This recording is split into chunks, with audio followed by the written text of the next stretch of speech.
Good morning, everyone. Thank you so much for coming here today to observe the 2023 National Day of Mourning. My name is Josh Winquist. I'm a communications officer with the City of Vernon, and I'll be the MC for today's event. Unfortunately, Mayor Victor Cumming is unable to attend today. He sends his regrets. So with that, on behalf of Mayor and Council and the City of Vernon, and in the spirit of this gathering, I would like to recognize that the City of Vernon is located on the traditional territory of the Silks people of the Okanagan Nation. We do have quite a few speakers planned for today, so I won't take up too much time here. I'd like to use this opportunity actually right now to introduce the speakers who will be saying a few words this morning. So on behalf of North Okanagan, Shuswap MP Mell Arnold is Miss Teresa Durning. Next to Miss Durning is the Vernon-Monashee MLA, Harwinder Sandhu. Next to MLA Sandhu, we have from CUPE Local 626, Phil Savill. Next to Phil, we have a representative from WorkSafe BC, Paige Gallant. And we have a representative from the Vernon-North Okanagan RCMP, Inspector Blake MacLeod. Today, as we know, is a difficult and somber day, but it is also a very important day. It's a day to take time to pause, reflect, and pay tribute to hold those we've lost and loved in our hearts and in our minds. With that, I would now like to take this opportunity to invite Miss Teresa Durning to the podium to say a few words on behalf of North Okanagan, or rather, North Okanagan Shuswap MP Mell Arnold. Ms. Durning. Good morning, everyone. MP Mell Arnold sends his regrets. He's unable to attend today's National Day of Mourning here in person. Parliament is in session, requiring him to be in Ottawa, and he has asked me to provide a few words on his behalf. As we gather here today to mourn those lost and stand beside those who are grieving, it is troubling to hear of how many more have been lost in workplace injuries or disease over this past year. 181 BC workers died from workplace injuries or disease in 2022. They all went to work expecting a safe work environment and to return home to their families. Some were lost suddenly, others over long periods from work-related illness. Some were lost close to home, and some were far away from home as they worked to support themselves and their families. Many, if not all of these deaths, could have been prevented if only we had had the foresight and fortitude to recognize the hazards and remove those hazards. That is a responsibility we all share as employers, employees, and observers. So as we gather on this National Day of Mourning, and as we leave here today, let us all commit to working together at reducing and removing workplace hazards, whether they be visible, physical hazards, invisible chemical or biological hazards, or mental health hazards, all hazards that cause injury or death in or from the workplace environment. If we commit to this and follow through, hopefully all workers will get to return home in good health at the end of each day and be there for their families. We will not forget those already lost and will continue to mourn them. But if we can reduce or eliminate the mourning for more lives lost in the future, we will have accomplished a great thing. Thank you to everyone who has participated today to help raise awareness and show your commitment to workplace health and safety and to honor those we have lost. Thank you for being here.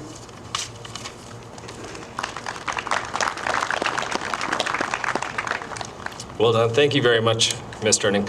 I'd like to now invite to the podium MLA Harwinder Sandhu.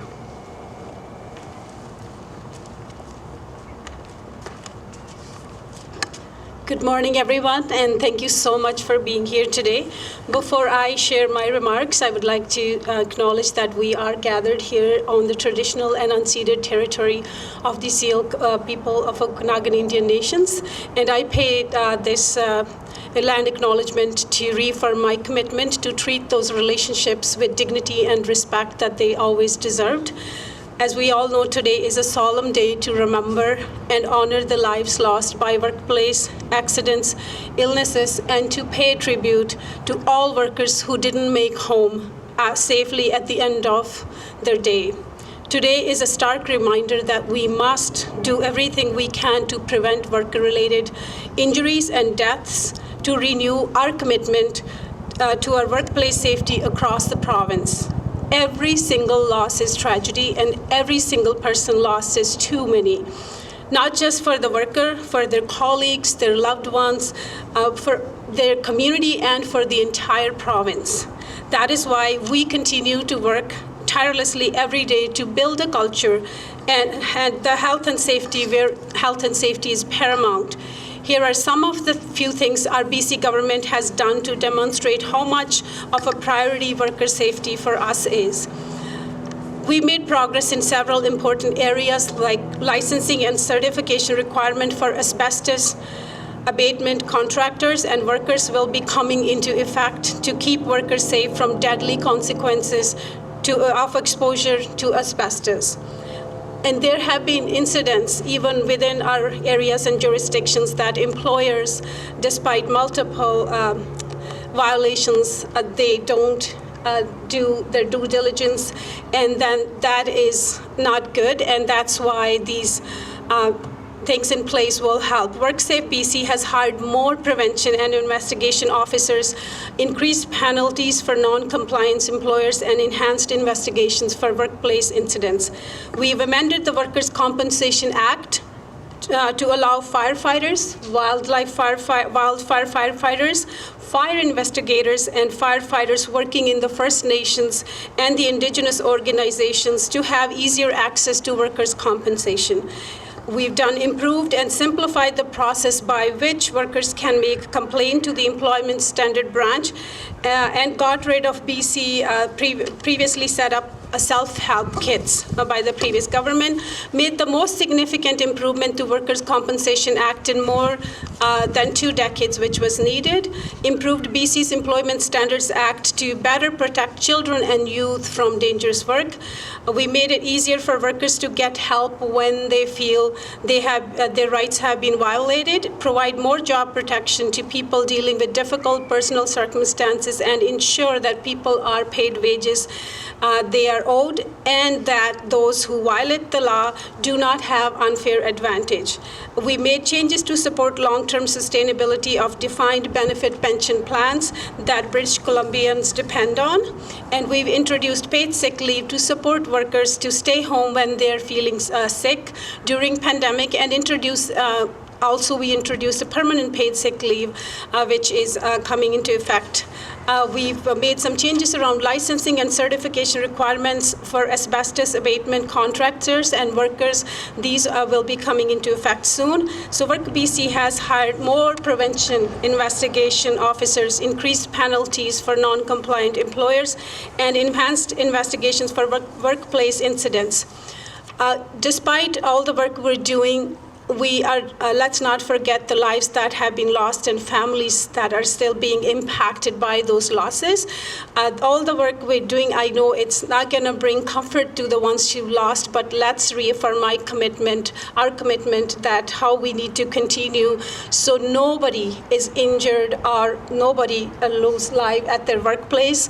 And I have the history of working for Occupational Health and Safety Committee at Vernon Jubilee with one of the nurses, my BC Nurses Union, and I reaffirm my commitment as your MLA that will continue to do everything possible within my abilities with working together with unions, WorkSafe BC, employers and workers, anything that we can do to continue to make strides so no more lives are lost. Workers have the right to refuse unsafe work, and employers employers have responsibility for worker safety, including identifying risks, implementing effective controls, and providing proper training and equipment to eliminate incidents and injuries.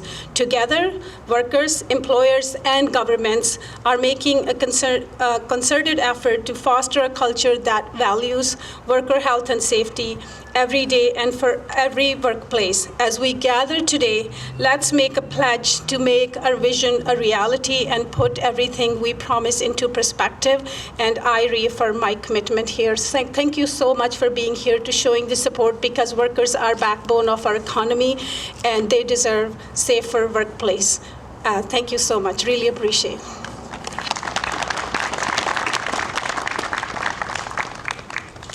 Thank you, MLA Sandhu. As I mentioned earlier, unfortunately, Mayor Cumming is unable to attend today and sends his regrets. So I would like to share a few words on behalf of... That's not the speech, no. I have it here, but thank you. I would like to say a few words on behalf of Mayor Cumming. Our hearts are heavy today for the workers who didn't return home, for the workers who were injured on the job, for the workers who have suffered illness as a result of work-related incident, and of course, the families, co-workers, and friends of those we're honoring today. As an organization, the city has a duty to provide and maintain health and safety environment for every one of its staff members and the public it serves. The City of Vernon has more than 600 employees working in a variety of environments, from road construction to utility line repairs, to recreation programming, to water reclamation, community safety, fire services, building inspections, planning services, and administrative roles. The City of Vernon has an unwavering commitment to health and safety of its employees. Each and every day, specific steps must be taken to ensure that health and safety are at the forefront of everything the city does, making sure that everyone goes home safely at the end of each day. So, on behalf of Mayor Cumming and the rest of council, thank you to all city staff for all you do, and for the careful and thoughtful steps you take each day to protect yourselves and each other and our community members. We appreciate you, we are here for you, and we are here with you. The statement read on behalf of City of Vernon Mayor Victor Cumming and City Council. Now I would like to call to the podium representative from Local 626, CUPE Local 626, Phil Savill.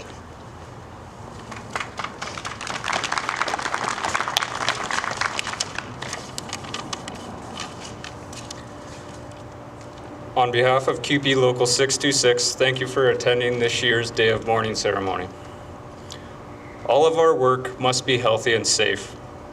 COVID-19 pandemic emergency measures are over, but workers still have the right to be protected from the dangers of respiratory illness and in their work. It's not just COVID-19. Infections can damage our health and put our lives at risk. With the increased pressure to get back to normal, while we're still trying to recover from the pandemic's intense work pace, its physical effects and personal demands, the impacts on the emotional and mental health continue to emerge. We need to ensure adequate sick time is available to recover from all illnesses, physical and mental. Workers in Canada continue to be killed at a completely unacceptable rate. Recent statistics, including last year, show that nearly 1,000 workers are killed on the job each year. This year, we remember the following CUPE members who died because of work in 2022. From Ontario, Sherry Ann Damore, CUPE 5167, and Michael Boulanger, CUPE 4705. From Saskatchewan, Wilmer Gonzalez, CUPE 2740. And from Quebec, Gerald Gauthier, CUPE 375. The Workers' Day of Mourning was created by CUPE members more than 40 years ago to remember those who lost their lives on the job and to inspire others to work to prevent further injury. It is our responsibility to continue this fight. We must ensure that all workers know the 4 workers' rights enshrined in every health and safety law in this country.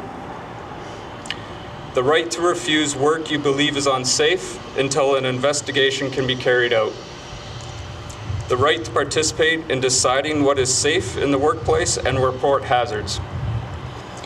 The right to information on any hazard in the workplace that may cause harm and how to prevent harm. The right to be free from punishment for carrying out any of the other rights or any other requirement of health and safety law. Our health and safety committees are where we explore solutions to workplace health and safety issues and make recommendations to employers. Our voices are important. Together, we build capacity, document workplace hazards, keep careful records, and demand that workers be protected from the hazards we cannot remove. It is not enough to acknowledge danger. It must be addressed and never ignored.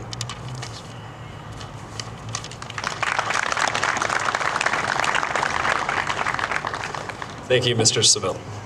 Now, I'd like to welcome to the podium a representative from WorkSafe BC, Paige Gallant.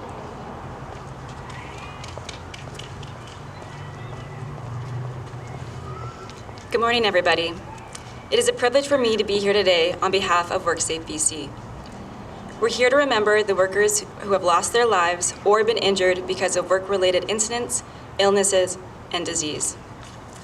And to acknowledge their families, friends, and colleagues, whose lives too have been changed forever. Today, on April 28th, we join thousands of people across British Columbia, Canada, and all around the world in commemoration. The Olympic Cauldron in downtown Vancouver is being lit to honor today. Last year in British Columbia, there were 181 work-related deaths. Sadly, this is an increase from the 161 deaths in 2021. These represent 181 people of different ages, different backgrounds, and different stories. Each of their losses is heartbreaking for everybody connected to them. Occupational disease remains the single leading cause of death for workers in our province last year. It took 107 lives, many of which were related to asbestos-related disease. 6 workers died because of COVID-19 exposure in the workplace. Traumatic fatalities accounted for 74 deaths last year. 48 were the result of a traumatic incident at the workplace, and 26 were the result of a motor vehicle incident. And 5 young workers aged between 15 and 24 lost their lives due to work. In the North Okanagan region, 2 workers lost their lives last year. As a prevention officer with WorkSafe BC, I am focused on supporting health and safe workplaces so that these tragedies do not happen. In my role, I have seen the devastating consequences of workplace injury, illness, and disease, where so many lives were changed forever. And I have also seen so many of these incidents that could have been prevented. Creating a workplace culture where employers and workers prioritize health and safety is essential to helping ensure tragedies don't happen.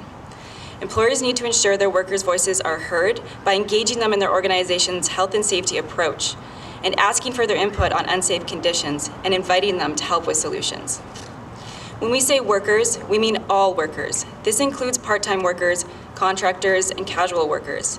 They may not be on the work site every day, all day, but they have the same rights as full-time regular workers.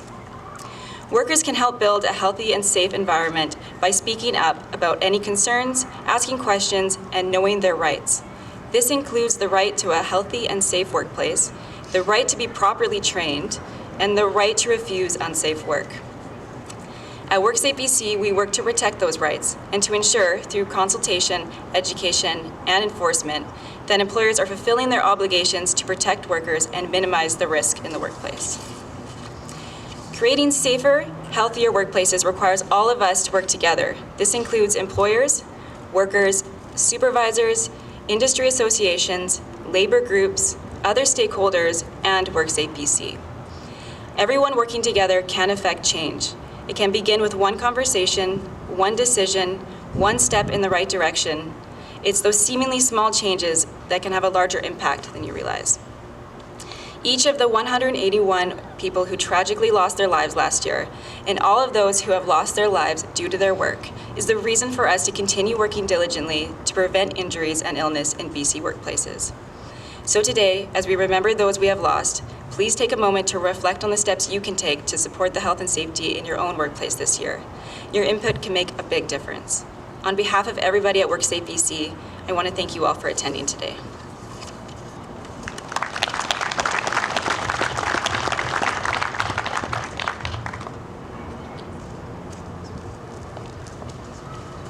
Thank you for those words, Ms. Gallant. Next to the podium, someone, representative from Vernon Fire Rescue Services, Rob Cucheran.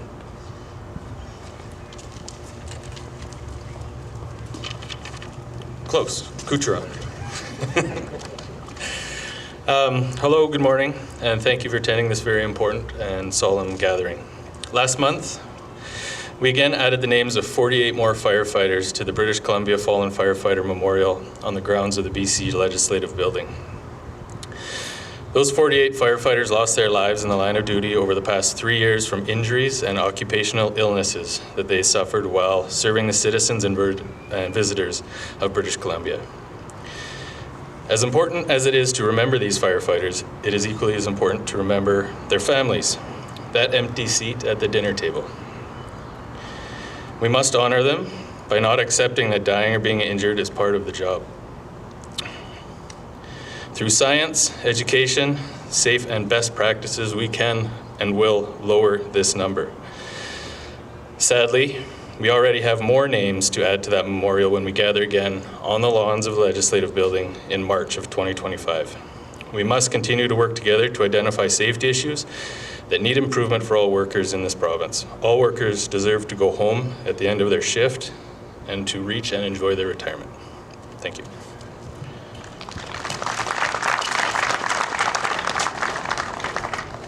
Thank you, Mr. Cucheran. And our final speaker of this morning, a representative from Vernon-North Okanagan RCMP, Inspector Blake MacLeod.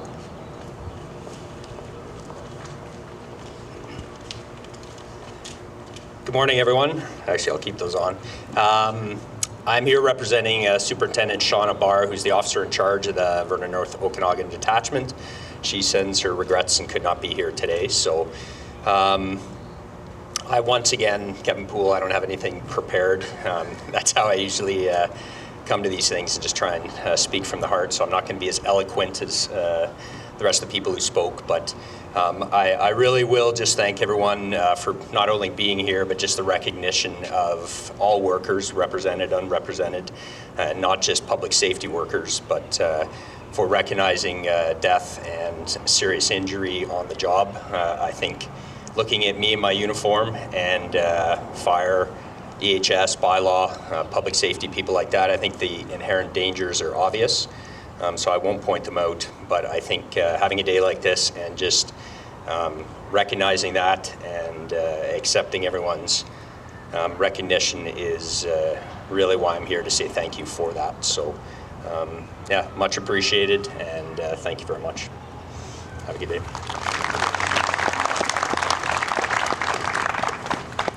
Please join me in acknowledging the experiences and the stories and the words shared by each of the speakers today.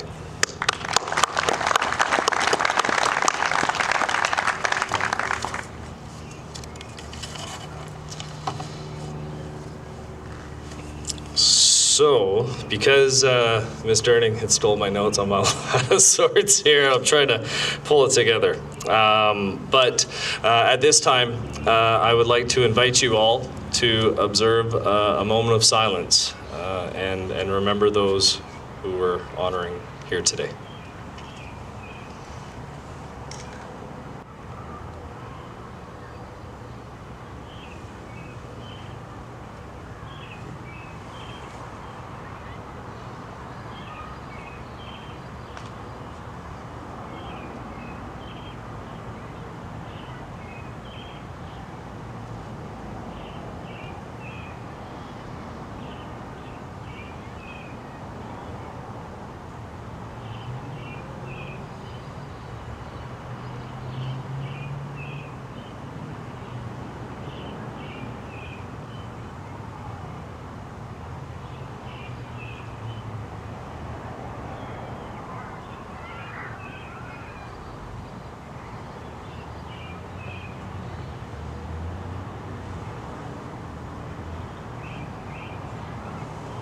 Thank you all.